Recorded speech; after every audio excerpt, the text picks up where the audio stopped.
Kolkata doctor అత్యాచార case పూటకో మలుపు తిరుగుతోంది. సిబిఐ దర్యాప్తులో ఆర్టికల్ మెడికల్ కాలేజీ మాజీ ప్రిన్సిపల్ డాక్టర్ సందీప్ ఘోష్ అక్రమాలు రోజుకొకటి వెలుగులోకి వస్తున్నాయి. ఆసుపత్రిలో భారీగా ఆర్థిక అవకతవకలు జరిగినట్లు సిబిఐ గుర్తించింది. ఈ నేపథ్యంలోనే సందీప్ ఘోష్ ఆస్తులపై ఫోకస్ చేసింది. ఏకకాలంలో 15 ప్రాంతాల్లో తనిఖీలు నిర్వహిస్తున్నారు అధికారులు. ఘోష్ ఇల్లు, పలు ప్రాంతాల్లో సోదాలు చేపట్టారు. ఇప్పటికే అవకతవకలకు పాల్పడినట్లు ఆయనపై పలు కేసులు నమోదు చేశారు.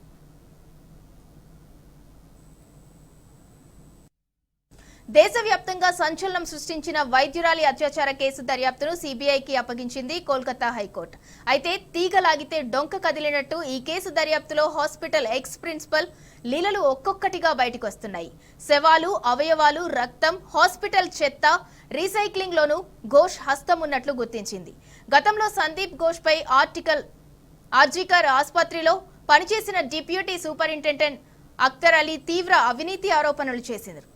దీంతో ఆ అక్రమాల చిట్టాను ఇప్పుడు తిరగదోస్తోంది సిబిఐ.